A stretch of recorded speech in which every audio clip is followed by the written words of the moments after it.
Morning, boys and girls. My weight loss program is going good. Thanks in part to this little baby over here, harmonized vegan protein and natural vanilla. And no, this is not a sponsored video, but the new truck is coming. But this video about health and diet. But you know, I remember recently when I started this, weight loss, and even though I'm not too much overweight, but I started feeling that it was becoming difficult, to move all these chains and binders, because I think I was in much better shape when I was doing flatbed and step deck, because there was much more regular activity, much more strenuous. And I know a friend of mine switched from tankers to flatbeds, and everybody noticed right away how he started losing weight because he became so much more active, right? But with heavy haul, the thing is, yeah, you can work like a donkey for half a day or 1 day, loading some big machine, and moving all these heavy half-an-inch chains and binders. But then you sit on your butt for a week, driving somewhere, and that's the problem. So there's much less. So that's why the heavy haul is kind of like the elite, I think, in trucking, because like the top class, because you don't have to work as hard as with other types of loads. And so now I know that the new I wanted to start this a long time ago, and you saw me probably like a year ago. I bought some kettlebells, but the problem with those is that these kettlebells, you really need to have like 4 or 6 of them. Because you, even in the beginning, some exercises you need a heavy one, let's say for your back and for squats. But for arms, let's say, when you're just starting, you need maybe just, like 16 kilos, like the baby one. But basically, you outgrow them very fast, and there's a limited amount of exercises you can do. But so that's why I got rid of them. But I think it would be better to have those, but I know they're expensive, those dumbbells where you can add weight, these big dumbbells like with little discs, right? Kind of like a mini barbell, right? But like this size, and you can add weights. But those probably like a couple $100. But I'm gonna look into that. So if I can find that kind of barbells, I can probably buy a couple with these extra weights, and I can carry with me in the Kenworth, and just exercise when I'm not loading or unloading. Like when I'm loading and unloading, that's enough, that's pretty strenuous activity. But when I'm driving, I can do something like that. So I would love to carry something, but again, they must be so you must be able to change the weight, right? And yeah, so kettlebells are great if you have like a house or a garage, And also I thought, now I'm in Guelph, and there's a bunch of fitness clubs in here, but very few of them allow to just go there for for a couple of weeks, So they all want, like, I didn't actually check, but I remember calling a few years ago, and I know it's like $20 a pop, at least $15-20 to go there and work with weights. But and also, so I didn't do it.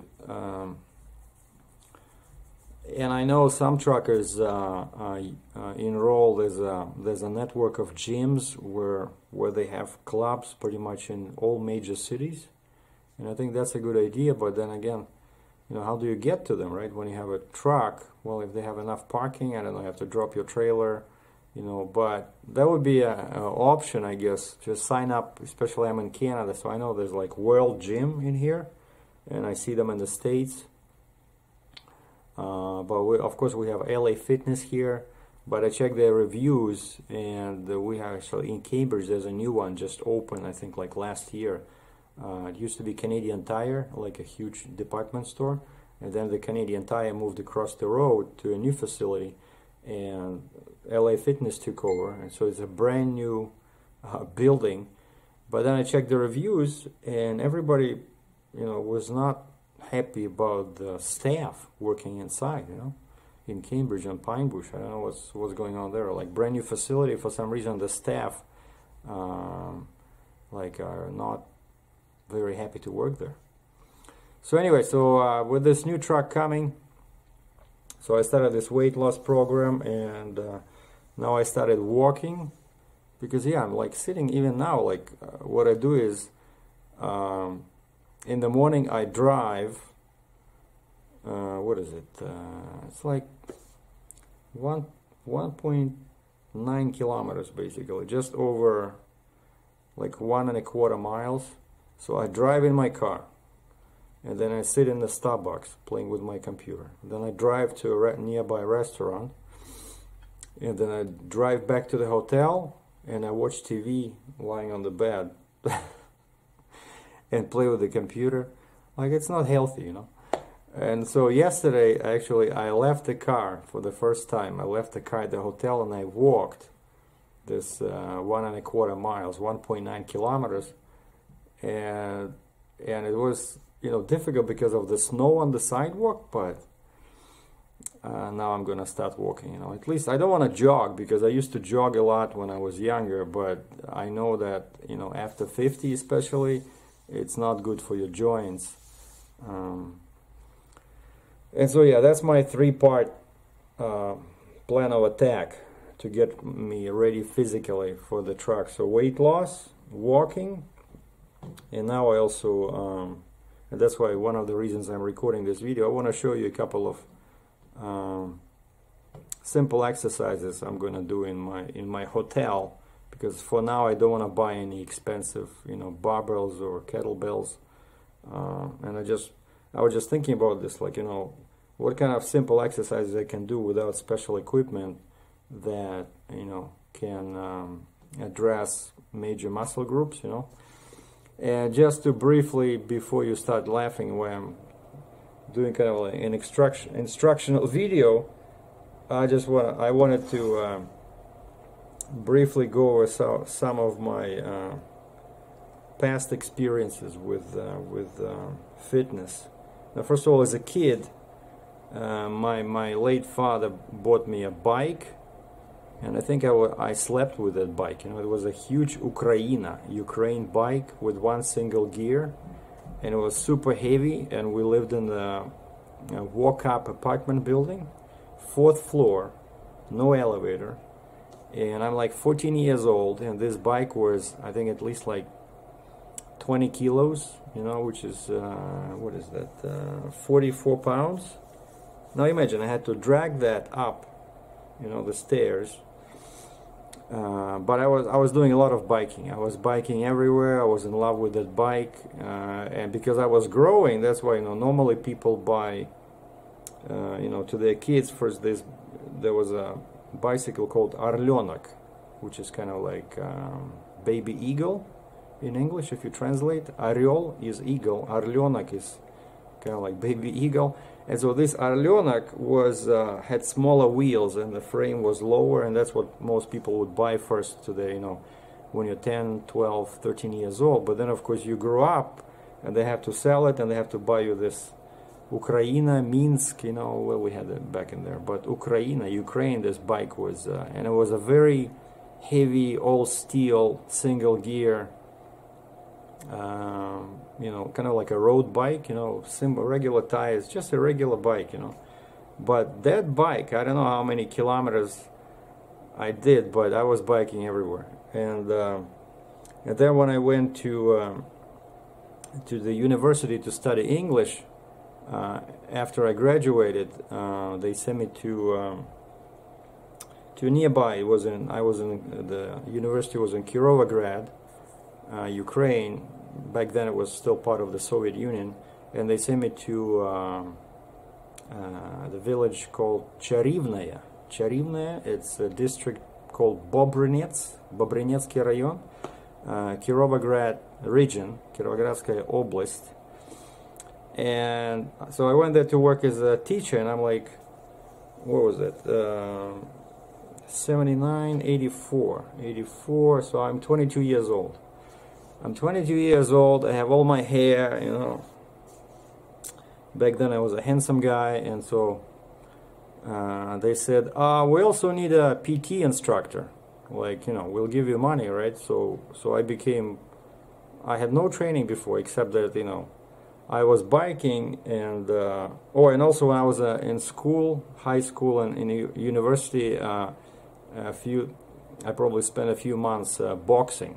I went to you know, a club training for boxing, and I had one fight, like official, one, you know, official fight, and we were both scared to death of each other, and we both smashed each other noses, but the other guy's noses was bleeding worse than mine, and so I won. The other guy, coach, threw in the white towel. And so how many people can, and after that I quit. I said, that's it, I don't want to do it anymore.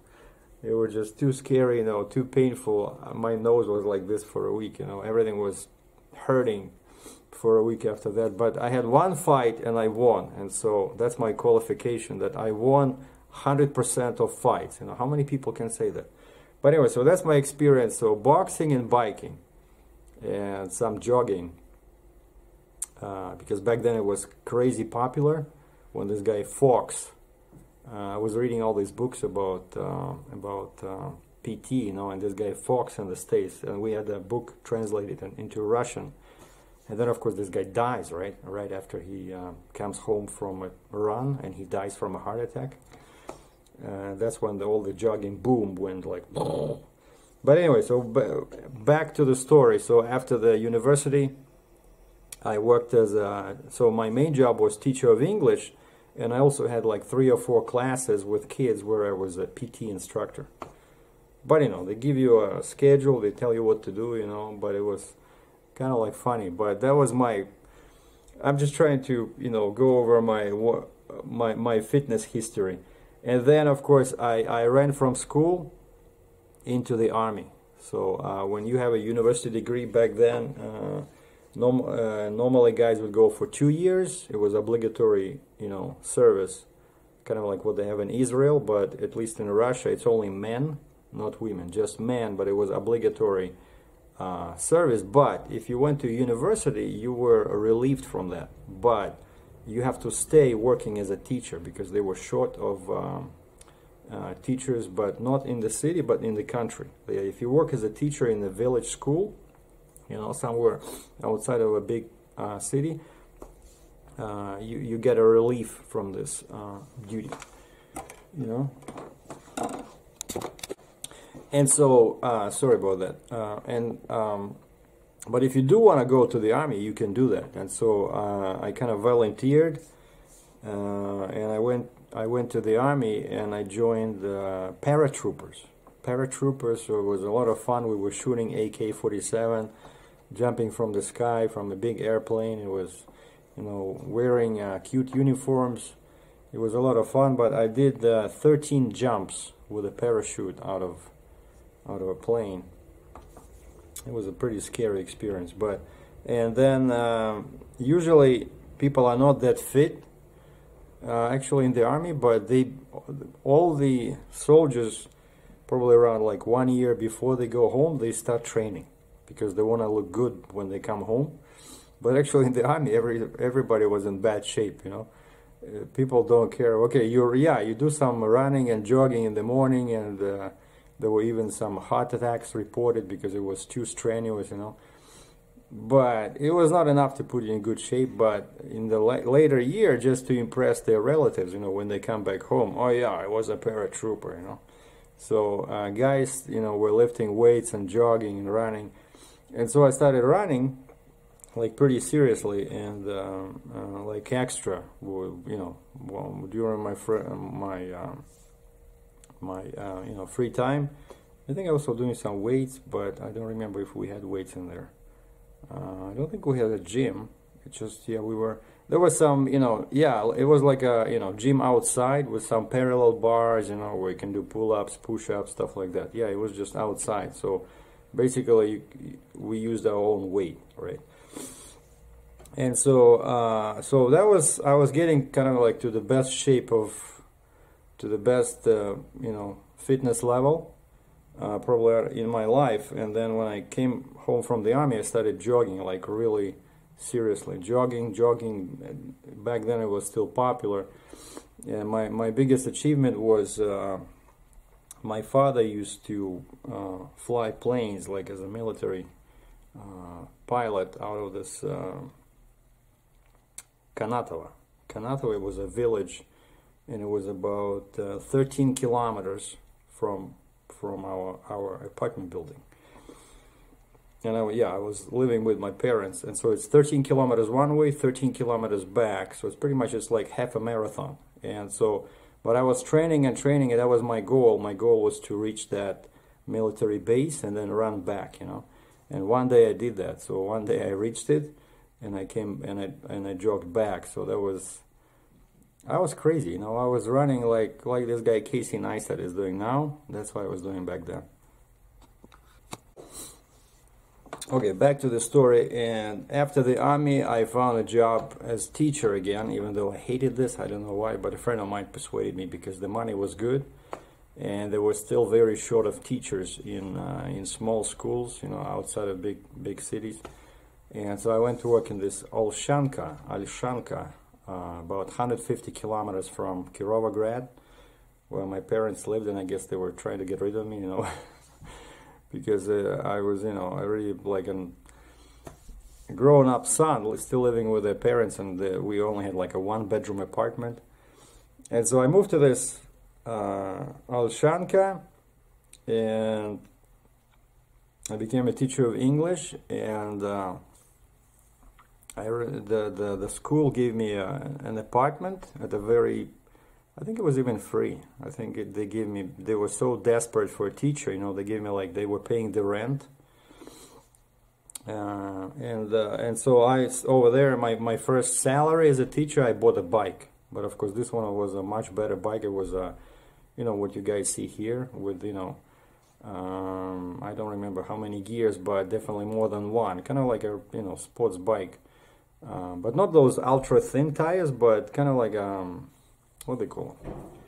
Like basically somewhere the tires were in between the mountain bike and the sports bike, you know, a racing. It was not a racing bike because it's a village, the roads were not that good.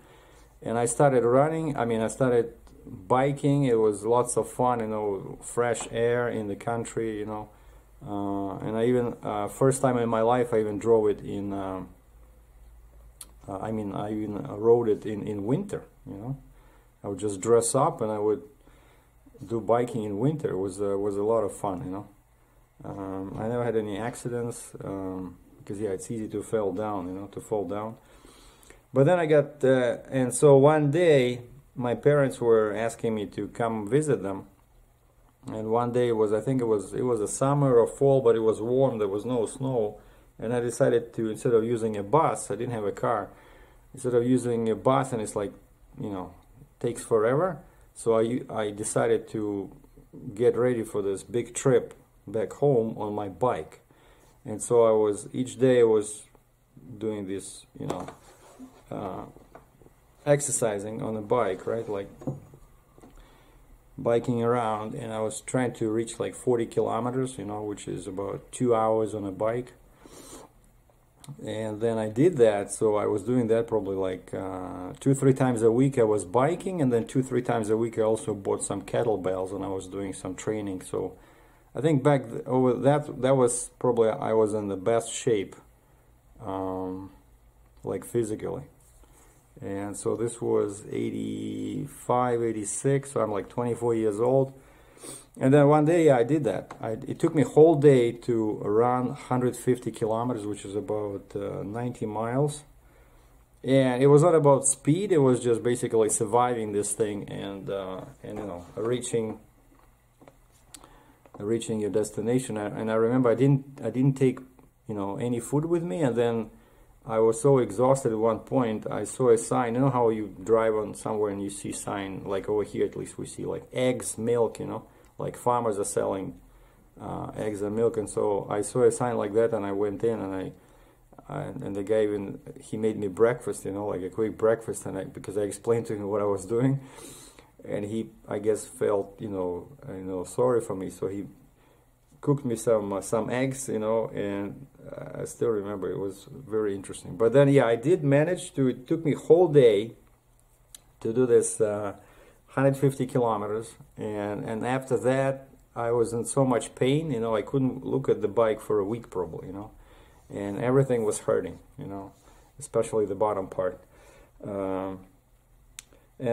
But then I got tired of this of teaching again. Like, it's not my, you know, I like doing this stuff, kind of like, you know, giving some advice and stuff like that. But dealing with kids, it was really, it's too stressful. But the worst part is that it's the same stuff day in, day out, right? Like, they give you a schedule, and today you have grade 5 and grade 6 and grade 7, let's say, right? And then tomorrow you have maybe grade 6 first and grade 8 after, and then grade 5 again, grade 7, and it's all the same stuff, you know, like you're teaching English, right? Like, nothing changes. It's not like it's you know, something that's happening in active, in real time. It's always the same rules, the same grammar, the same exercise. And I was, you know, I was bored to death with this. You know, I cannot do this. I'm a creative person. I need something new every day, you know. And that's why when I became a trucker, YouTube was kind of like my outlet.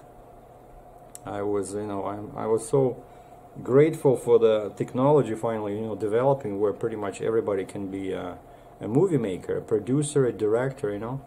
And so, I don't know, without this, that's why I started all this thing, is not because I thought I would be making some money with it, but just because it was fun, and it is still fun, and I love this stuff, you know. And each day I'm thinking what I can film today, what kind of a movie I can do. So this is so much more interesting to me than teaching, you know, the same stuff day in, day out. So I was going crazy there, and it was so stressful that I remember before I would go to school, I found a trick that I wanted to be dead tired physically.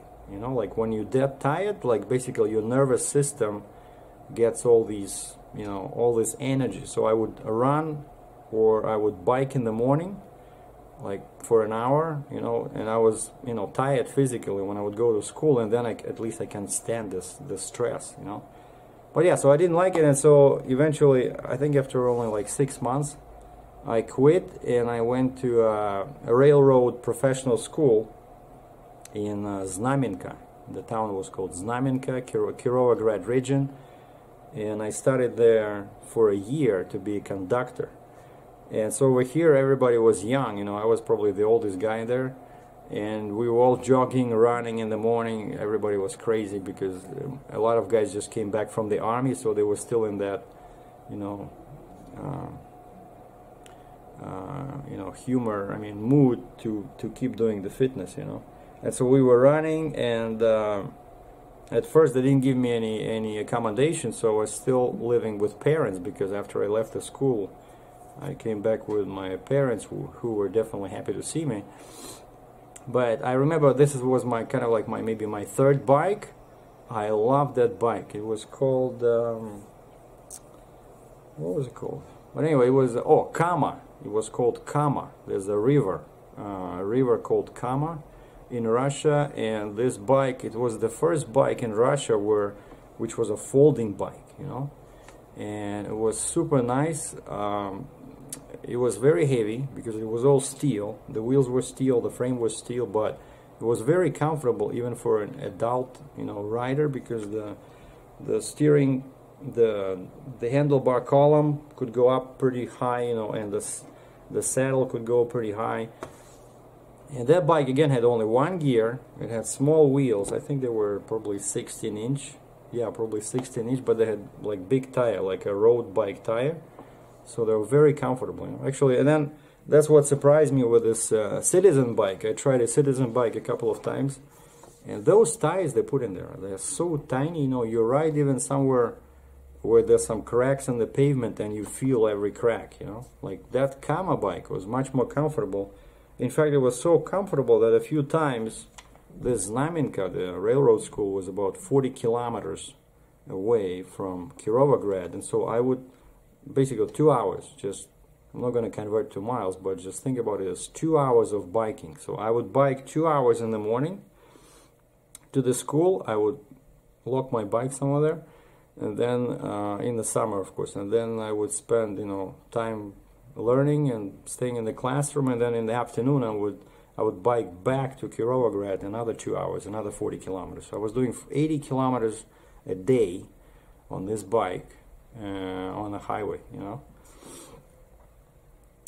And also probably my last achievement was again on this school.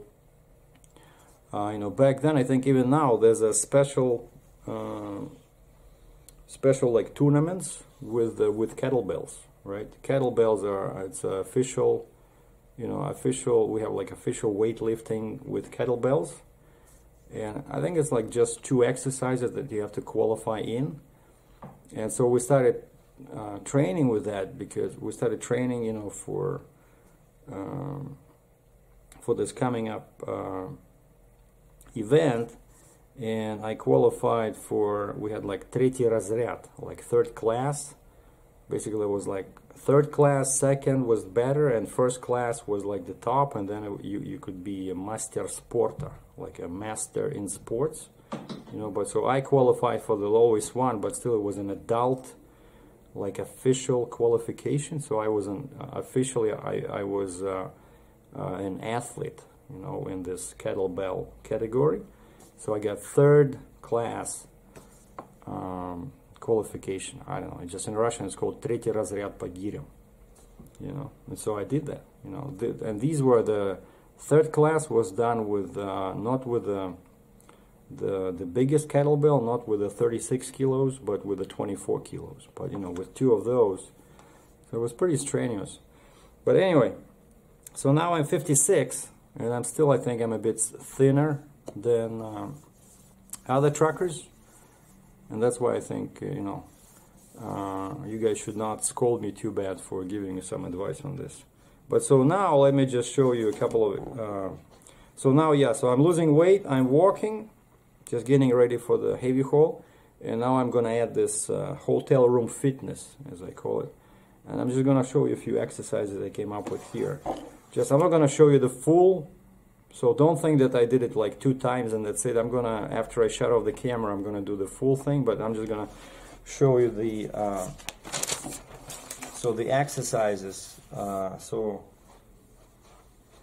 Okay, so of course first we're gonna warm up, right? Do something like this, you know, some bending and something like this, right? Just for a few minutes, like 5 minutes, right? After that, I want to do, okay, let me see where I can put this. After this is the first time I'm doing this, so I gotta find where to put my feet for support, but you know, something like this for your abdomen, right? But you gotta be able to lock your feet with something, and here I found under the bed there's a place where I can put my feet, and so you know, you can do this, right? So that's kind of like part of the warm-up, and then we do squashes, right? Again, as much as you can do. And I remember when I was young, I could do squashes on one leg, you know. I could probably do about 20 on one leg. I don't think I can do any now. Okay, 1. Anyway, so you do squashes, right? And then I figured, you know, you just basically think what muscles do what. And for example, so okay, so squashes, this is these muscles, right, the big ones, but then you want to put some stress on these and on your butt, right? And one exercise I came up with is something like this, where you just do this, you know, and this will make your butt look small, you know. I don't know what it's called, but I know that it puts, you know, when I put my hand on my muscles, I see how they work, you know. But it's some simple exercises, you know, you can do in your room without any tools. And then, you know, to put some, to train your, you know, calves, to make your legs look nicer, I want to find something like this with a little step, right, and just do, you know, do this thing over here. So this warms up your calves. Now look at the weather over here. Beautiful, but it's snowy now. Again. See that box? It's like my meter is almost covered in snow. Okay, so this is for the calves. Okay, what else we can do? Alright, so now we're done with the lower part of the body.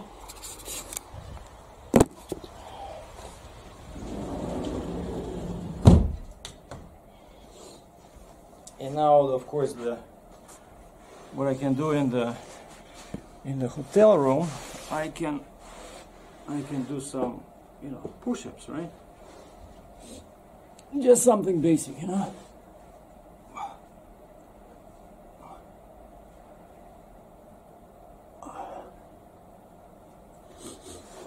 Again, I'm gonna do the full training after that, and then pull-ups.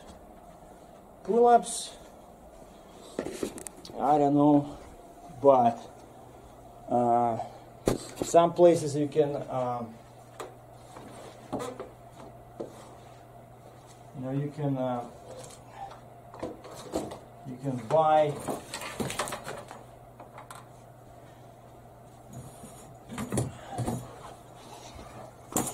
one of those bars that you install in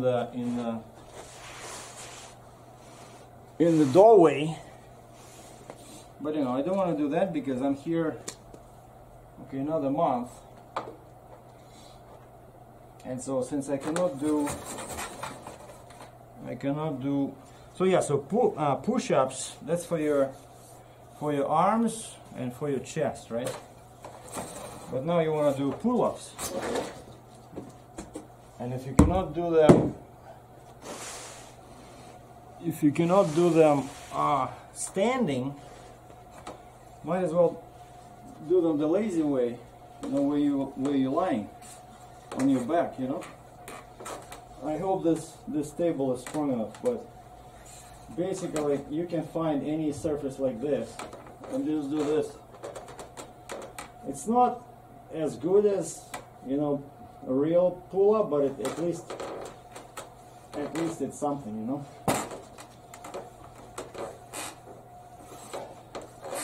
And this is especially good when you just, you know, starting and you're not very strong. But this is good for your back and for your